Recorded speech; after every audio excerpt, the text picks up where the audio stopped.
Assalamualaikum warahmatullahi wabarakatuh. Perkenalkan, nama saya Iswartina dengan NIM 6324147 dari kelompok 5. Sebelumnya kami ucapkan terima kasih banyak kepada Bapak Arif Satriansyah SEMM selaku dosen pengampu mata kuliah perpajakan yang telah memperizinkan kelompok kami untuk presentasi kali ini. Sebelumnya, perkenalkan nama saya Siti Sadia dengan NIM 632010182. Di sini saya akan menjelaskan latar belakang dari materi analisis kepatuhan pajak melalui sistem e-billing.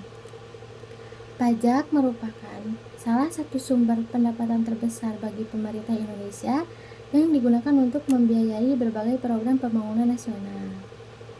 Pendapatan dari sektor perpajakan ini dialokasikan secara luas untuk mendanai belanja rutin pemerintah, membangun infrastruktur, menyediakan fasilitas pelayanan publik, jaminan kesehatan, pendidikan, hingga menjaga keamanan negara.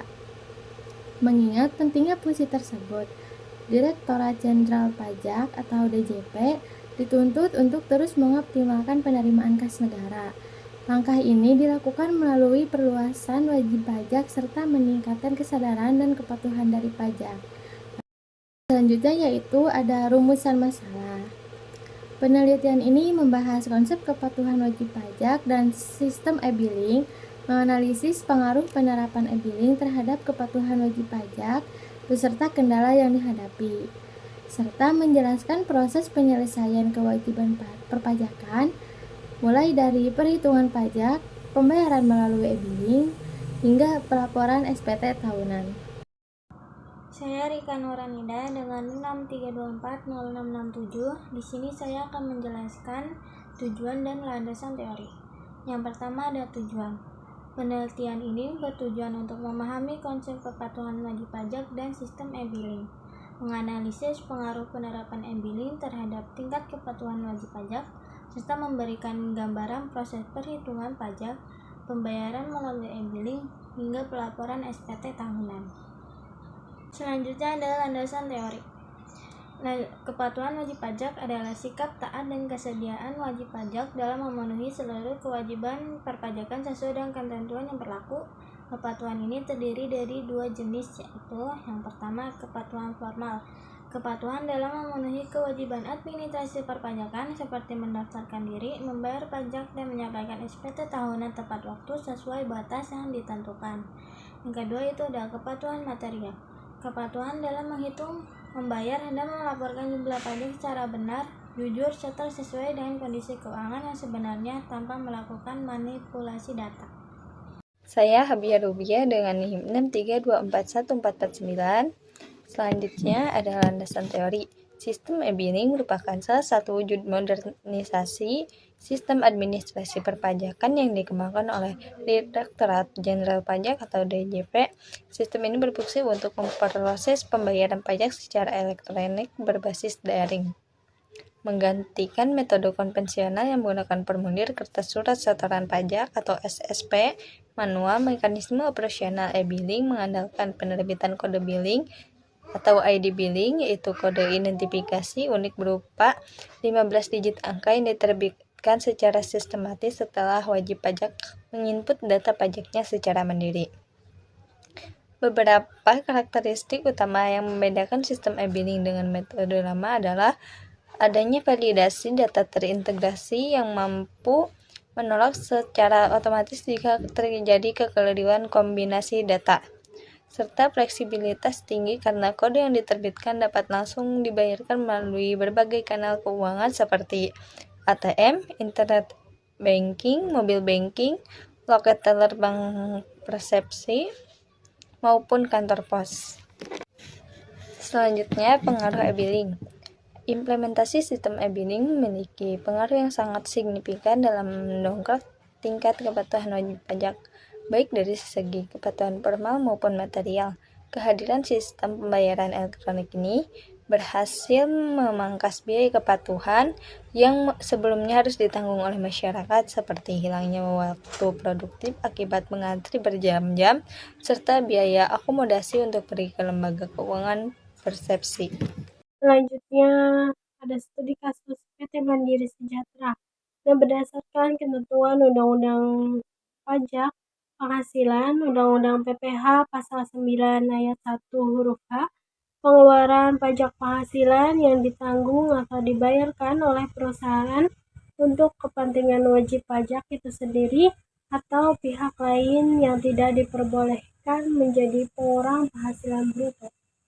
Karena tidak diakui secara ketentuan perpajakan, akun beban pajak penghasilan sebesar 50 juta ini harus dikoreksi fiskal positif atau ditambahkan kembali ke laba bersih komersial. Nah, di sini yang pertama menghitung laba bersih komersial awal. Nah, di sini rumusnya laba sama dengan omset dikurangi HPP dikurangi total semua beban. Nah, laba sama dengan 4.500.000.000 dikurangi 2.800.000.000 dikurangi 600 juta ditambah 400 juta ditambah 50 juta ditambah 100 juta.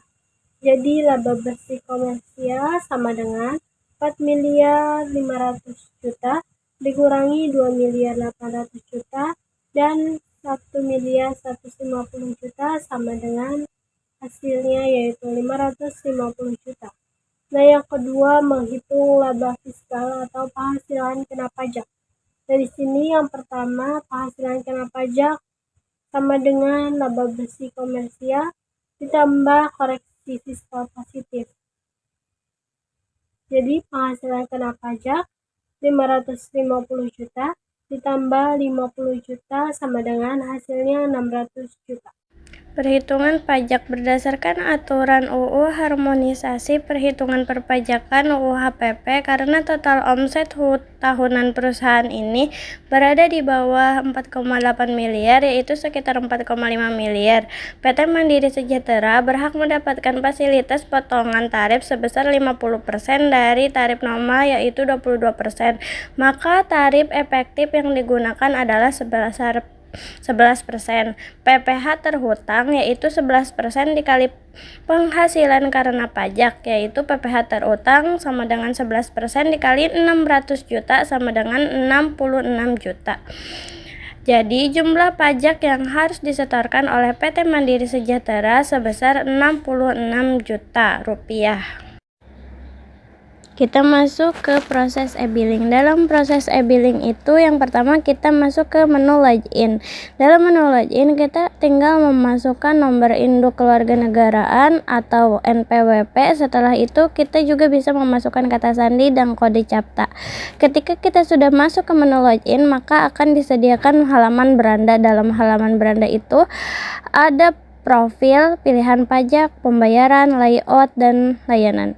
Kita masuk ke menu pembayaran karena kita akan melakukan pembayaran dengan proses e-billing. Nah, setelah masuk ke menu pembayaran, selanjutnya kita diarahkan untuk buat kode e-billing. Nah, di sini kita akan membuat kode yaitu jenis pajaknya PPH pasal 21, kode pajaknya 411121, PPH pasal 21, kode jenis setorannya 100 dikurang masa, terus masa pajaknya Mei, tahun pajaknya 2024. Nominal setorannya 5 juta. Setelah itu kita buat kode e-billingnya. Setelah itu, kode e-billing berhasil dibuat. Kode e-billing Anda yaitu 82024012345667. Simpan atau cetak kode e-billing untuk membayar transaksi. Ketika kode e-billing sudah terbuat, kita akan diarahkan ke beberapa outlet seperti ATM Bank, Internet Banking, Mobil Banking, Teller Bank atau kantor bank, kantor pos atau pos online. Pastikan transaksi berhasil dan simpan bukti pembayaran. Jadi kita melakukan pembayaran lewat outlet tersebut dengan kode e-billing tadi yang 15 digit. Ketika pembayarannya berhasil, maka di sini akan ada bukti penerimaan negara atau BPN. Nah, struk ini tidak boleh hilang. Struk ini untuk melakukan SPT nanti. Nah, dalam menu langkah di e-filing atau SPT, di sini ada login ke DJP online. Pilih menu laporan e-filing, buat SPT baru, isi data SPT, pada bagian pembayaran, input data NPSN dan BPN, kirim ke SPT. Di sini di menu pembayaran, kita masuk ke kode billing atau NTPN yang tadi dalam struk itu. Terus kita isi tanggal bayar, setelah itu jumlah store-nya berapa. Setelah itu simpan. Nah, SPT berhasil disimpan dan Anda telah memenuhi kewajiban perpajakan. Selanjutnya ada kesimpulan. Sistem e-billing merupakan inovasi digital Direktorat Jenderal Pajak atau DJP yang mempermudah pembayaran secara online sehingga lebih cepat, aman, dan efisien dibandingkan menggunakan metode manual. Sistem ini membantu mengurangi kesalahan, menekankan biaya kepatuhan, serta meningkatkan kepatuhan wajib pajak. Namun, keberhasilannya tetap bergantung pada ketetapan perhitungan fiskal, pembuatan kode billing, proses pembayaran, hingga pelaporan SPT tahunan sesuai ketentuan perpajakan.